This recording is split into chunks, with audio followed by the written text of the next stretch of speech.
All right, everybody, what is going on? Good evening. Coming to you guys late, as I typically do with these tape study videos, because it takes me a while to put together.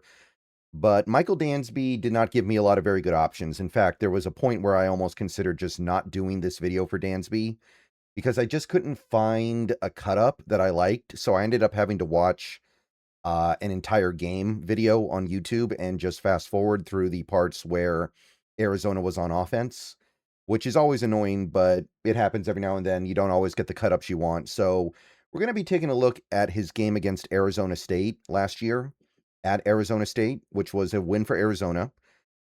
Pretty good game for him overall, so it was not a bad game to go through at least. This video is sponsored by Prize Picks, more on them later. So in this game, 2 tackles, 1 pick, allowed 1 catch on 6 attempts for 5 yards and 1 pass breakup. So actually very good, right? I mean, 1 for 6 for 5 yards. Yeah, that's winning football right there. So let's get into the tape here and try to process the details of what we see here. So the video that I watched started about 9 minutes into the game. I don't know why the first 9 minutes were skipped, but if anything really interesting happened in those 9 minutes, I didn't see it. So I know the score was 0-0 when it picked up, but I didn't see anything. So sorry about that. We are not working with professional level tools here. We're just doing the best we can.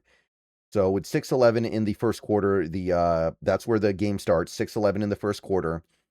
5:10 left in the first quarter. He gets caught up a bit hanging back against kind of it's not really a pick play, but it's kind of like a pick play where basically 2 receivers kind of cross up and it's meant to confuse the defense. And he does get quote unquote targeted, but the pass gets batted down, tipped up at the line. So it's not completed or anything, no harm, no foul. But it did kind of look like the fact that the receivers crossed up on their route, shallow, confused him a little bit. So the 5:10 mark, our first play of note. Then we get to the second quarter, and a lot of stuff happens pretty early in the second quarter. 14:55 left in the second quarter. He runs with a deep comebacker, and this is probably the play of the game for him. This is his interception. It's a deep comebacker by the receiver, kind of an out to the sideline, and he attacks the ball really well here to get an interception. It's a very difficult interception, too. He shows good hands. It's a great play, and it shows some of the things about Dansby that are fun. He does have good ball skills. He has good hands. So that's a pretty good start. A little bit later, he blitzes off the edge on a play. He's picked up cleanly by the running back, doesn't really affect the quarterback. So that is the one blitz rep that I found from him in this game, and there's not much to say about it. Not really anything happened. If you like sports, then the best way to make them even better and more exciting is using the PrizePicks app, where it always feels good to be right.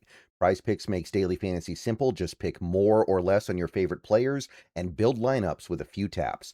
Whatever sport you're into, and obviously we are now firmly into the NFL offseason, so we're all about baseball. We got some basketball, we got some hockey, whatever it is you like.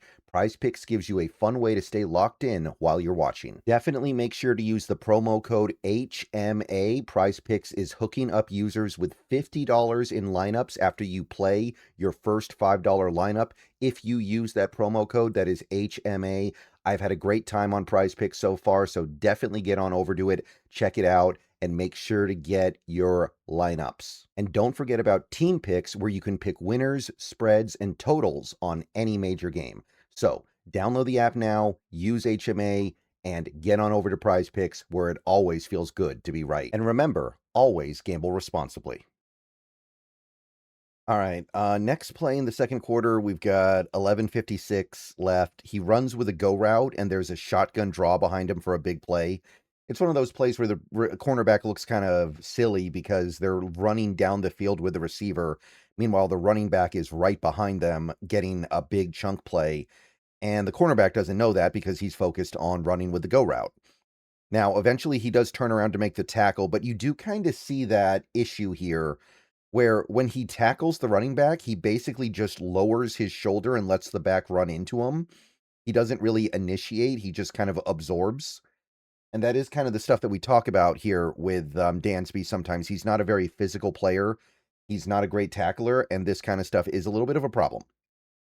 10:43 left in the second quarter.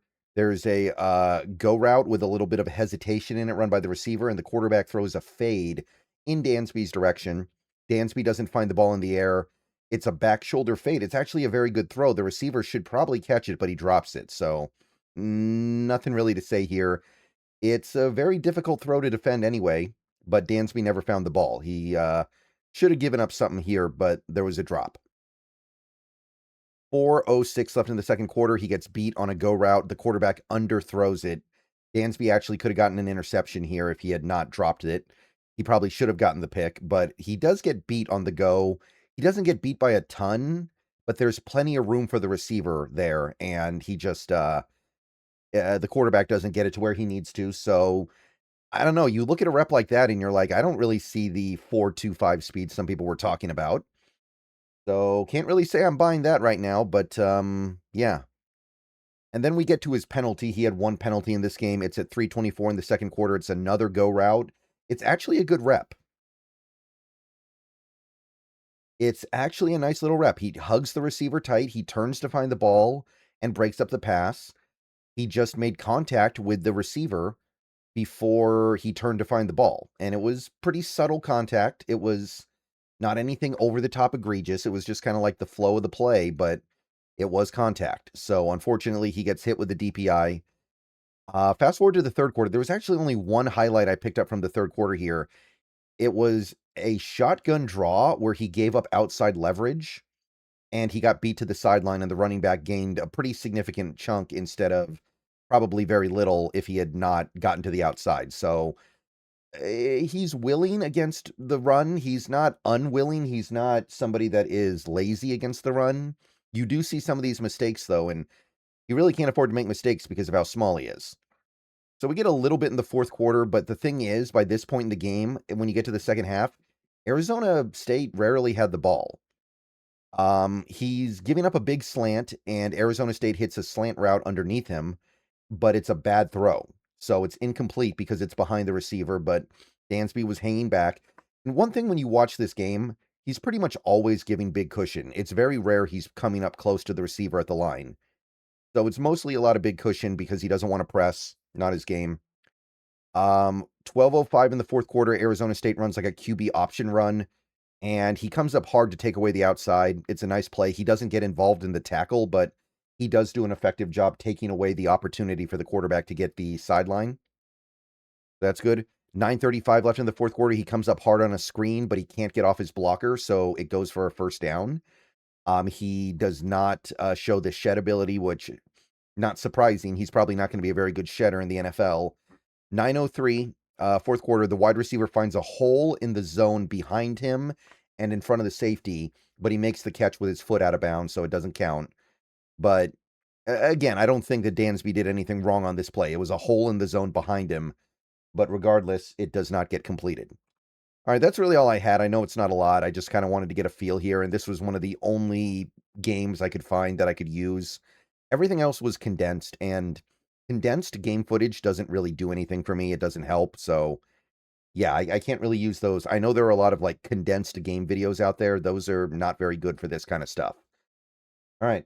So I will see you guys later. Go Hawks. I know it's late, but that does it for our draft picks.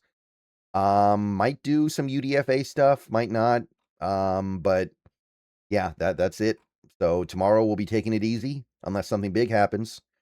And yeah, I'll see you guys later. Go Hawks. Everyone have a great day.